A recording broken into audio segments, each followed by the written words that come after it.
Third Degree's investigations into micro-lending showed widespread abuse, and indeed the National Credit Regulator has confirmed they're investigating a number of lenders, both big and small. We could not interview them all, and so restricted our focus to the case study we profiled earlier, which involved Atlas Finance. I visited the company's headquarters in Saxonwold and was met by the CEO, his daughter, his PR agent, his lawyer, and 2 other executives. They were at pains to address allegations of fraudulent garnishes involving Atlas issued at the Krugersdorp Magistrates Court, saying they were also concerned about it and had themselves opened a case with the Hawks. However, to their surprise, I informed them that the issue I was here about involved an entirely different court, the Randburg Magistrates Court.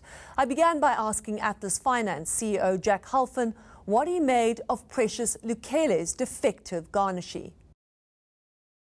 Deborah, on the Randburg issue, really, I can't tell you with any... But this is a fraudulent document. Sure, I'm not suggesting... This is a garnishee that was acquired and the case number is wrong. Hang on. It doesn't have the Z signature on it. No, I agree with you. Okay, so what, everyone's corrupt and you just happen to be caught up in it? No, Deborah, can I say to you that it is reported that Randburg had a fire in the West Wing about 3 years ago, and it appears that a number of documents... This was after the 3 years ago. This occurred after the fire. Yes. So there's no ways that that document could have gone missing in that file. This file exists. It's got another person's name on it. Okay. So it's basically a completely and totally, it's a thumbsuck file number that's been given to this case, and the garnishee is defective. Yes, I agree with you. Well, on the surface of it, I agree with you. I haven't gone to check it out myself, so I'm taking your word for it. I did go and check it out myself.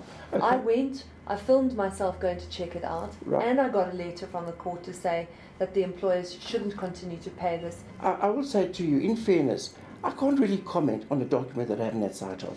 Yeah. You know, I would have to go and investigate it. You saying, yeah, this is a fraud, and I'm sort of nodding along with you. But I would really have to investigate it before I could say to you that's a fraud.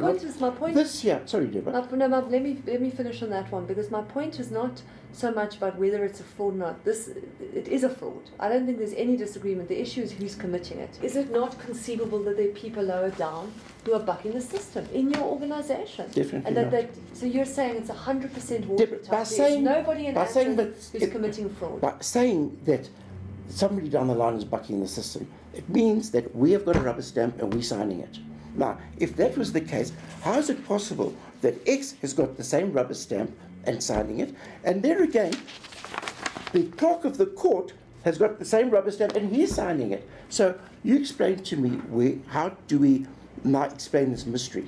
What if somebody in your organisation is paying this person to sign it with the stamp and the same signature? Okay. And the other companies are too. I mean, there's all sorts of hypotheses you could come up with. But which is this I'm just saying, I don't think you can say with 100% certainty that there's nobody in your organisation who's not committing fraud. There is no question that there is somebody. It's absolutely out of the question. Why? What have you done to ensure that that's the case? Because, first of all, the Hawks have investigated it. They're very close. The Hawks have not come out with a conclusion. It has not been tested No, yet. but hang on. Have you done an investigation in your company? Yes. And what did you do to determine that nobody was committing fraud? No, we haven't done that. What we've done is we had a forensic analyst look at all these signatures. But this signature is different. So No, sorry. So I'm not actually interested, to be honest. Okay, so we're looking at this one. Yeah. Okay, so I'm saying to you that here's another case relating to Atlas, which is a fraudulent garnishee order, which doesn't have Z's signature on it. How do you explain it? Deborah, if you gave me time to go through it, I could quite easily explain it. It might be a fraud, but I can assure you that we do not have rubber stamps to do this. That was not my question. You raised the issue of a rubber stamp. Okay, so my question to you is, a fraudulent garnishee has been issued. So much so that the court said to the employer, please desist from paying until such time as they can establish the credentials. No one's denying that this woman owes you money. But what they're saying is that the garnishee was acquired in a way that was fraudulent, that bucked the system. Yes. Deborah, if I may say so, 20 minutes ago, you showed us that document, and we compared it to a document that my lawyer produced, and the signatures were virtually identical. I disagree with you. I saw it, and I don't think they're identical. Can I challenge you? And you haven't gone through a forensic thing? No, I haven't. No, I haven't. But can I challenge you to a forensic test on that? Sure, absolutely. Okay. If you give us the document, we will have it forensically tested, and if it's the same document, if it's the same signature, then we've got another issue to deal with. But it's still fraudulent. I'm not suggesting it's not fraudulent. Whoever signatures it, whether the signature is the same as another, it's still a fraudulent committed the fraud? document. Yeah, well, that's my point. Who committed the fraud? And right now, the people who stand to benefit from fraudulent garnishes are your company. Quick, and when we say fraudulent, we're talking about garnishes that are issued very, very quickly, that allow you to go and get the money from the employer. Yes. I mean, would you agree with me? You stand to benefit. And I'm not even suggesting that it's coming from the top. I'm saying, could there be people in your company? No. Don't you think that's a risky thing to say? Deborah, you know, what would the people in my company, what would they score? I don't give anybody a commission for getting deals in and out of court. What would they score? You get your money quicker.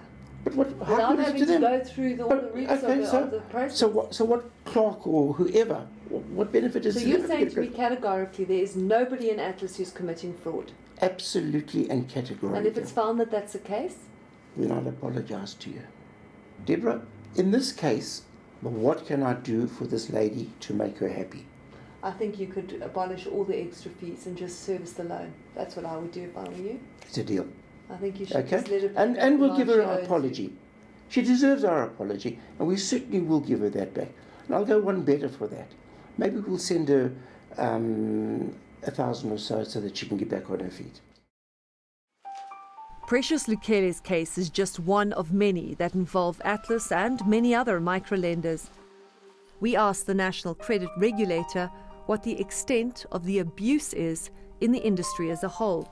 We have received numerous complaints around garnishee orders. The many complaints that we have received were investigated, and the conclusion that we arrived at was that the majority of those particular complaints or garnishee orders were fraudulently obtained. What we did subsequently was that we visited the relevant courts that were affected, and we got confirmation from the courts that indeed the orders were fraudulent, and letters were subsequently obtained and provided or handed over to the affected consumers, who in turn took them to their employers, and immediately there was cessation of the deduction of the amounts that employers were deducting on behalf of the creditors from the salaries of those affected employees. However, the NCR would not be drawn on who the main offenders are at this stage.